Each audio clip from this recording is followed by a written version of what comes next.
mugs, make sure that, be kind to them. Don't set them down in all the schmutz down here. And then if you're like Dory, you would put your, I've been thinking about that stamp that she has. Oh, Dory has an amazing signature stamp. Okay, so now I look at this and I think, well, where am I going to put it? And so one of the things I always share everybody, the first place that I look for is, well, did I nick it somewhere? I'm notorious for gouging it with my fingernail too. Or do I have a little funny little blob where I touched it with my finger?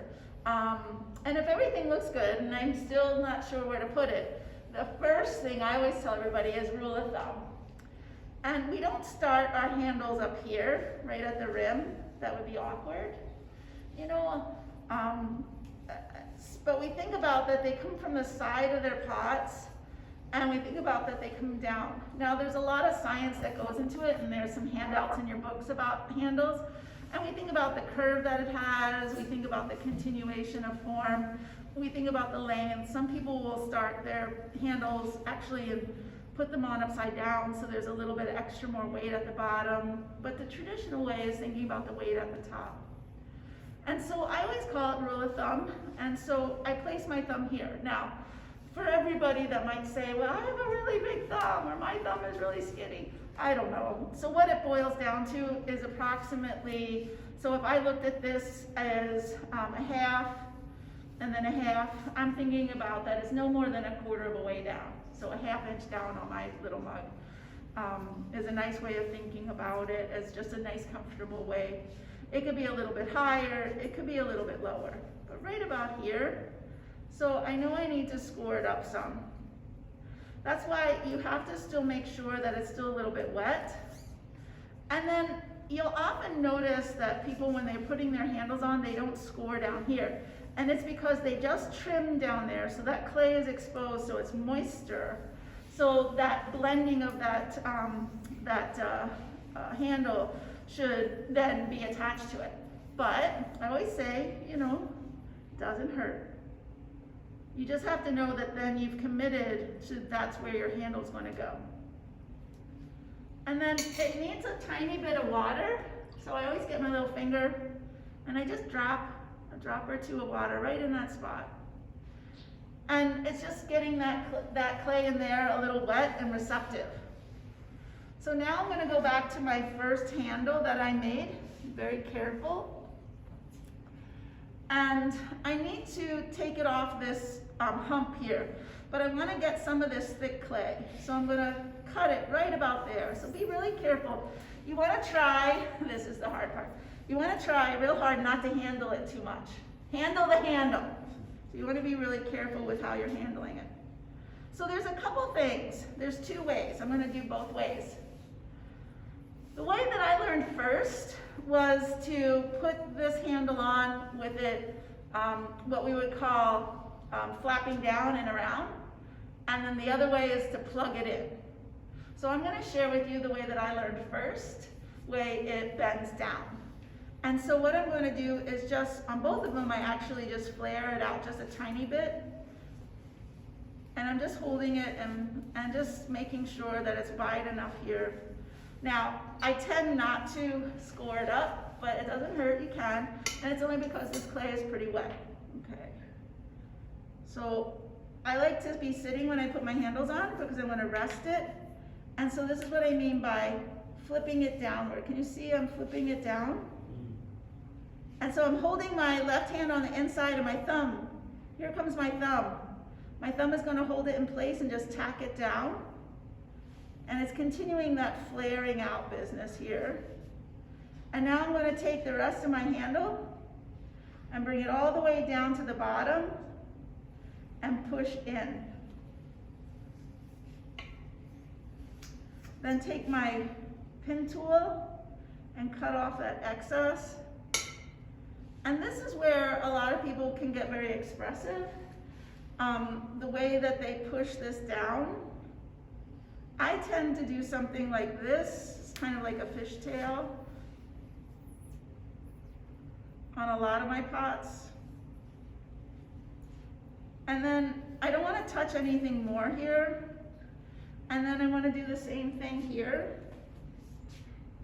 And so you have to support on the inside. And then I'm just flaring this down. And some people will really blend it. But I'm going to tell you that it's a handle. It came there not through osmosis. And so you'll see that my handle is attached. It's clay. But some people will definitely blend it more. You can even put a little bit of a finger mark there if you'd like. You know, Linda Christensen has these beautiful, really juicy handles at the top. Another thing that people do, and I just don't have one, is that they'll have a little stamp, and so they'll have their name on it, or they'll have like a little mark, and so then they'll go, pshit, and they'll sign their pot. You know, that's how they do that. That's a lot of fun too. And then the truth is that I could clean some stuff up if I wanted to, but I need to say, oh, don't touch it anymore. You have to leave this alone. Now the next thing is that I look at then my shape of my handle and I think, is my loop high or low? And sometimes if I think, well, my loop isn't right, if I tap it, that will help bring it down. If I tap it, it'll help bring it up. And sometimes that's really important. So now, the other problem is that handles, even though that this has been drying for a long time, handles are so thin and small that if I'm not careful, this will dry too fast. So what I like to do is I get all my handles on and I sit it down on a nice clean piece of newspaper, and then I put my plastic on top of it just to dry slowly overnight so that everything equalizes. Because if I let it dry too fast, too soon, well, that's when you can have problems with your handles and they could crack. So now I'm going to plug that one on. So I'm going to look at this. I'm going to think about where I'm going to put it. I'm going to put it here. Okay. So my thumb. I'm not going to score it up down there. And I'm going to go here. Okay. And so then I'm going to go to my nice little clay here.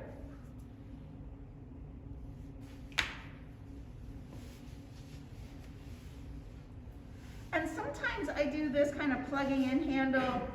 I make more of a generic form first. I'm going to do that for you. I think that would be more helpful. So sometimes, so it would be a big ball of clay. Okay, I'm running out of space. Okay, so it would be a big ball of clay, and I'm going to make my little handle first. So it's kind of like I'm doing that rat tail. And so what I'm doing is just making my shape. Don't lose that. Oh. So it's going to be a little bit thicker here.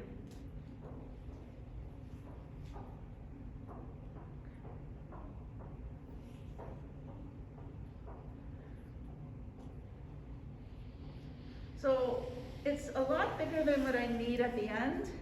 And so, where'd it go? What I would do then is that I would cut this off. And so I often have a nice clean piece of paper, newspaper, and I just set it down, just like that. Okay. So then, after I set it down and I do a bunch of them and they're ready to go, and I like them, and it's just a little bit, like this is set for a little longer, but I'm going to do it with this one. So then I'm going to hold it here, and I'm just going to flare it out just a tiny bit. Okay. And I already put my water on it. So now what I'm going to do is plug it in place. I haven't really pulled it yet. So I'm plugging it in place and I'm pushing into the clay. And I'm pushing into the clay here. The less you do, the better off it is. Okay. So now what I'm gonna do is I'm gonna hold it like this. You see how it doesn't really look like a handle so much yet? So now what basically I'm gonna do is the same thing now. I'm gonna pull it here.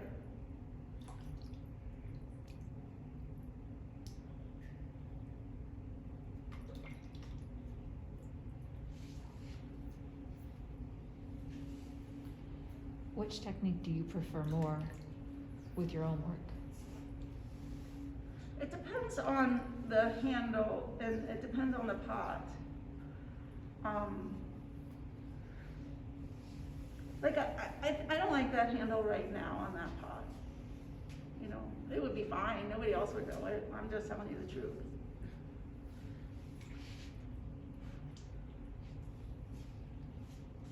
It was just a little series that I did and I really liked my handles. I like my general shape of my handle. And I like my pulling. So I always tell my other Abraham Lincoln story is this. So we weren't allowed, talking about funny things, we weren't allowed to attach our handles, see I did that, until we had a pole in the middle of our studio. And so to earn rite of passage, we had to cover the whole pole with handles. But this is so classic, so I'm not gonna change this. This is something that I just, it's like, oh, you did it again. See how my handle is curved? I could walk into a million handles and know, like, it was mine. And it's just something, a lot of my handles, I've done that. And that's just something you gotta watch out for. But I like this handle a little better.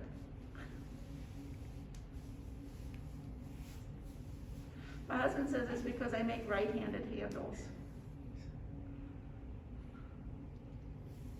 Obviously, he's left-handed.